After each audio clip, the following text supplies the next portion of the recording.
మూడు అడుగులు ముందుకి, 2 అడుగులు ముందుకి, 3 అడుగులు వెనక్కి అన్నట్టుగా పయ్యావుల కేశవ్ గారు 3సారి బడ్జెట్ ని ప్రవేశపెట్టారు.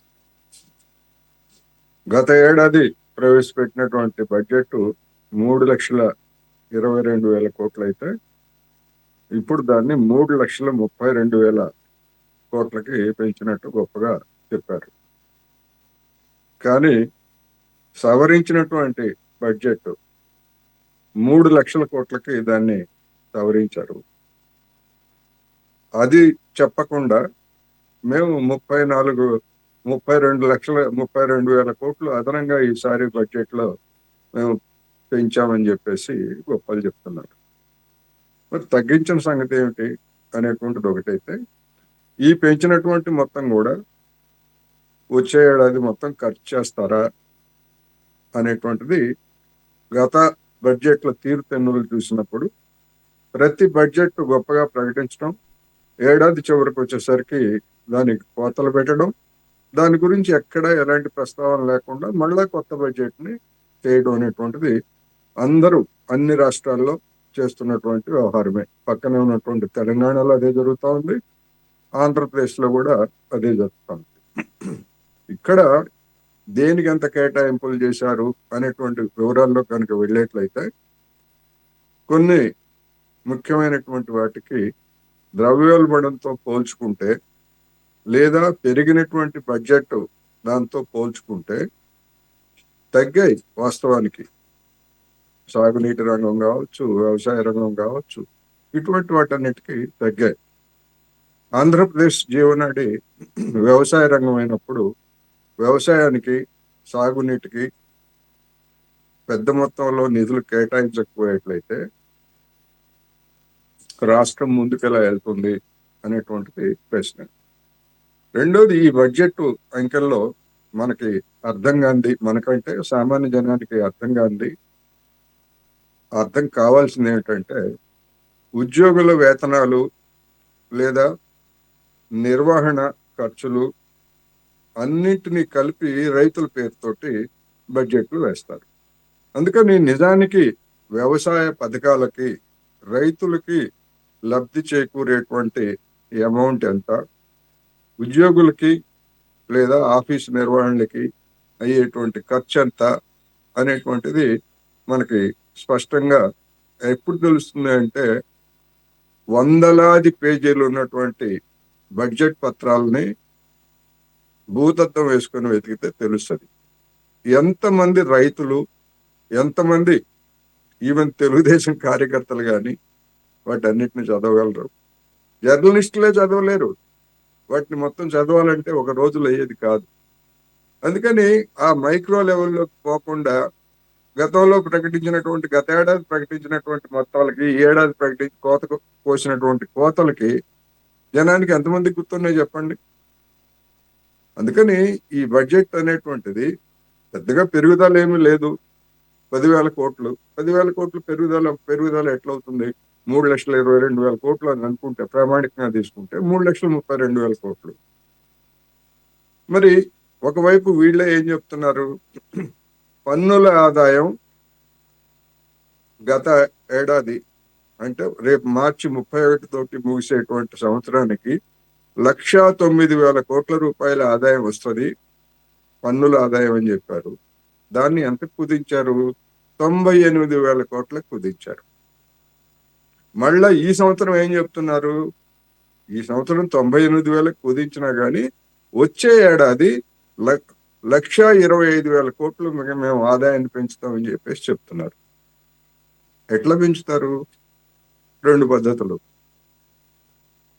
మద్యం మీద పన్నులు పెంచాలి, విద్యుత్ మీద పన్నులు పెంచాలి, లేకపోయేట్లయితే గృహాలు, ఇళ్ల మీద మున్సిపల్ ట్యాక్సులు కావచ్చు, లేకపోయేట్లయితే పంచాయతీల్లో ట్యాక్సులు కావచ్చు, ఆస్తి పన్ను కావచ్చు, లేదా రిజిస్ట్రేషను, ఇట్లాంటివన్నీ కూడా పెంచుకుంటూ పోతే తప్ప, అంటే ఆ మేరకు జనం మీద భారం మోపితే తప్ప పన్ను ఆదాయం పెరిగేటువంటి అవకాశం లేదు.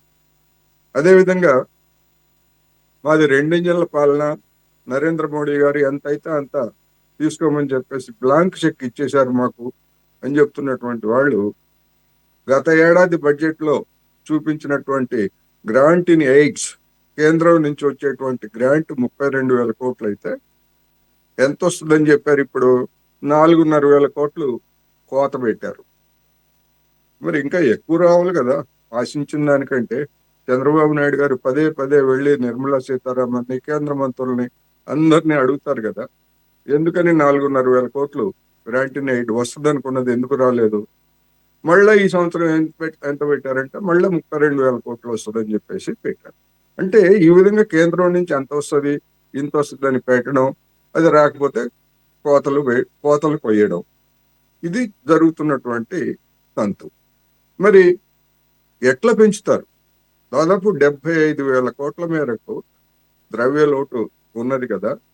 ఈ 75,000 కోట్లని సమీకరించడానికి, ఏడాది కాలంలో సమీకరించడానికి, అదనంగా సమీకరించడానికి చంద్రబాబు నాయుడు గారి దగ్గర అల్లావుద్దీన్ అద్భుత దీపం ఏమన్నా ఉందా అంటే లేదు. గతంలో వైసీపీ అప్పులు పాలు చేసింది రాష్ట్రాన్ని అని చెప్పేసి ఇప్పటికీ విమర్శలు చేస్తున్నటువంటి వీళ్ళు మూడో బడ్జెట్ వచ్చిన తర్వాత కూడా ఇవాళ బడ్జెట్ పత్రాల్లో చూపించిన దాని ప్రకారం, అంటే ఎఫ్ఆర్పిఎం దాని ప్రకారం 7,10,000 కోట్ల వరకు అప్పు ఉంటుందని, అది జిఎస్డిపిలో 35% గరిష్ట స్థాయికి చేరుతుందని చెప్పారు. మరి వైసీపీ నాయకులను విమర్శించడానికి, ఇంకా పదే పదే విమర్శించడానికి తెలుగుదేశం, జనసేన, బీజేపీ నాయకులకు ఉన్నటువంటి నైతిక అర్హత ఏమిటి అనేటువంటి ప్రశ్న వస్తుంది. తగ్గించాలి కదా ఆ శాతాన్ని, జిఎస్డిపిలో అప్పుల శాతాన్ని తగ్గించాలి కదా వీళ్ళు. తగ్గించకపోగా ఇంకా వాళ్ళు చేసిన పాపాలు చాలా ఉన్నాయి. అవన్నీ కడగాలంటే ఇంకా జనం మీద భారాలు మోపాలి, ఈ కబుర్లన్నీ చెప్తున్నారు. అందుకని ఈ విధంగా మనం ఒక్కొక్క పద్దుని చూసి మొత్తం కనుక చూస్తే అదనపు కేటాయింపులు ఏమీ లేవు. చేసినటువంటి కేటాయింపులు కూడా అమలు జరుపుతారా లేదా అనేటువంటిది ఒక అనుమానం. ఖచ్చితంగా గత 2 బడ్జెట్లను చూసినప్పుడు కోతలు పెట్టారు, దీనికి కూడా కోతలు పెట్టారు. నేను ఖచ్చితంగా చెప్తున్నా. తర్వాత అయినా మీరు వచ్చే ఏడాది అయినా చూడండి. రెండోది సూపర్ 6, నిధుల కొరత లేదు. నిధుల కొరత లేదు. గూగుల్కి 25,000 కోట్లు ఇవ్వడానికో, లేకపోతే ఇంకోళ్ళకి రూపాయికి 2 రూపాయలకి ఎకరం ఇవ్వడానికో, వాటన్నిటికి నిధుల కొరత లేనమాట వాస్తవం. కానీ మరి నిధుల కొరత లేకపోతే సూపర్ 6 అమలుకి బీసీలకి 50 ఏళ్ళకే పెన్షన్లు ఇస్తామని చెప్పారు. మరి నిన్న మొన్న మీడియాలో జరిగినటువంటి చర్చ ప్రకారం ఇంతవరకు పాత వాళ్ళు ఎవరైనా చనిపోతే ఆ కుటుంబంలో ఆ పెన్షన్ ని వాళ్ళకి కొంతమందికి ఇచ్చారంటున్నారు, కొంతమందికి ఇవ్వలేదంటున్నారు. పోనీ అందరికీ ఇచ్చారని అనుకున్నాం. ఈ 2 సంవత్సరాల నుంచి మరి అర్హత కలిగినటువంటి వాళ్ళు దరఖాస్తు చేసుకుంటే ఇంతవరకు కొత్త పింఛన్లు ఇవ్వలేదు. కొత్త పింఛన్లు ఇవ్వకపోగా ఏం చెప్తున్నారు? మీరు గ్రామ సచివాలయాల్లో మీరు దరఖాస్తు చేసుకోండి, ఇస్తామని చెప్పేసి చెప్తున్నారు. అంటే జనం ఇప్పటి వరకు దరఖాస్తు చేసుకుని కారణంగా 2 ఏళ్ల నుంచి కొత్త పెన్షన్లు ఇవ్వలేదా అంటే జనం మీద బ్లేమ్ చేస్తున్నారు వీళ్ళు. 2 తెలుగు రాష్ట్రాల్లో అదే పరిస్థితి. కొత్త కార్డులు, కొత్త రేషన్ కార్డులు అక్కడ లేదు, ఇక్కడ లేదు. అందుకని ఈ విధంగా మైక్రో లెవెల్లో కనుక మనం చూసేట్లయితే, యువకుల నిరుద్యోగ వృత్తి ప్రస్తావన లేదు, మహిళలకు ఇస్తామన్నటువంటి వాటి ప్రస్తావన లేదు. నేనేమంటున్నానంటే రోడ్ మ్యాప్ అన్నా ఉందా కనీసం? మేము చెప్పినటువంటి సూపర్ 6 పథకాలని, ఇదిగో బీసీలకి 50 ఏళ్ళకే మేము పెన్షన్ ఇస్తామని చెప్పాము. సరే, బీసీలకు ఇస్తే ఎస్టీలు, ఎస్సీలు, ఎస్టీలకు కూడా వస్తుంది అనుకోండి, అది మంచిది. అది కాదు, ఎప్పటిలోగా ఇస్తారు. ఇప్పుడు జాబ్ క్యాలెండర్లని, లేకపోతే ఆ క్యాలెండర్లని, ఈ క్యాలెండర్లని చెప్తున్నారు కదా.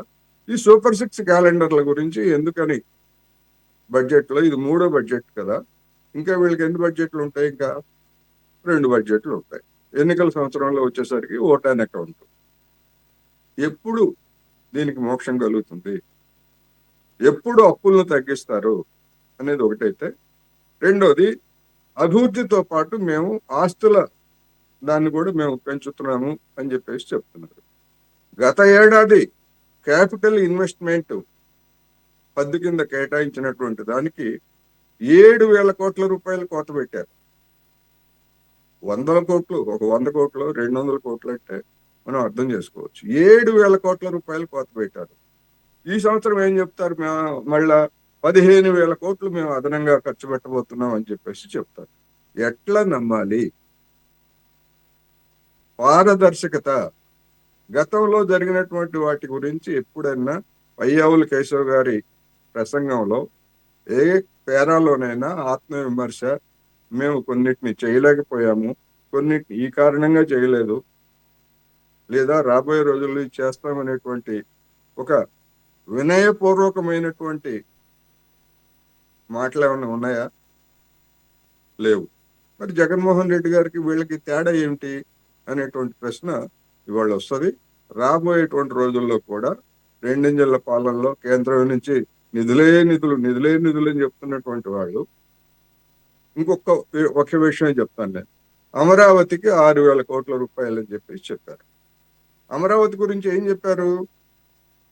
అది స్వయం పోషక నగరం. అది దానికి మనమేం బడ్జెట్ నుంచి పైసా ఖర్చు పెట్టక్కర్లేదు. అదే భూములు అమ్ముకుంటుంది, అదే భూముల నుంచి సంపాదించుకుంటుంది, అదే ఖర్చు పెడుతుంది, అదే తనని తాను నిర్మించుకుంటుంది అని చెప్పారు కదా స్వయం పోషక నగరం అన్నవాళ్ళు. మరి 6,000 కోట్ల రూపాయలు ఎందుకు కేటాయించినట్టు ఒక అమరావతి నగరానికి? ఈ ప్రశ్న సమాధానం చెప్పాలి అనేది నా అభిప్రాయం. అందుకని ఇట్లా మనం మైక్రో లెవెల్ వీటన్నిటి కనుక వెళ్ళేట్లయితే, ఇంకోటి పోలవరం గురించి చెప్పారు. సరే, పోలవరం వీళ్ళు ఖర్చు పెట్టేది కాదు, అది కేంద్ర ప్రభుత్వం ఇచ్చేదే. అయినా కానీ వీళ్ళు కేటాయిస్తున్నట్టుగా బడ్జెట్ లో చూపించారు. వాటిలో పోలవరం నిర్వాసితుల సంగతి ఏమిటి? మేము కడతామంటున్నారు. ఈ లెక్కన 6,000 కోట్ల రూపాయల చొప్పున కేటాయిస్తే ఎప్పటికి పూర్తయ్యేనది? దాని సంఖ్యలు కూడా గతంలో మేము ఉన్నప్పుడు 80% పూర్తయ్యాయి, లేదా 82% పూర్తయ్యాయి అని చెప్పినటువంటి వాళ్ళు ఇప్పుడు మళ్ళీ ఆ సంఖ్యను తగ్గిస్తున్నారు. ఎందుకు తగ్గిస్తున్నారు అనేటువంటి ప్రశ్న వాళ్ళ నుంచి సమాధానం ఉండదు. ఆ ప్రాజెక్ట్ కింద, మొదటి దశ ప్రాజెక్ట్ కింద మునిగిపోయేటువంటి వాళ్ళకే పునరావాసం, నష్టపరిహారం, వాటి గురించి ఎందుకని మాట్లాడరు? ప్రజాప్రభుత్వం కదా ఇది. ఇట్లాంటి అనేకమైనటువంటి ప్రశ్నలు ఇవాళ బడ్జెట్ తో వచ్చాయి. ఇంకా ఆయా రంగాలకు సంబంధించి మైక్రో లెవెల్లో పూర్తి వివరాలు ప్రాజెక్టు వైజ్ చూస్తే గనక ఏం జరుగుతుంది ఏమిటి అనేటువంటిది మనం ఇంకా మరింత లోతుగా చర్చించవచ్చు. ఇది ప్రాథమికమైనటువంటి ఒక బర్డ్స్ ఐ వ్యూ మాత్రమే, ఒక విహంగ వీక్షణ మాత్రమే ఈ అబ్జర్వేషన్ అనేది నేను ఈ సందర్భంగా చెప్తాను. సార్ వెంకటేశ్వర్లు గారు, your opinion and your observation and your take. Yeah.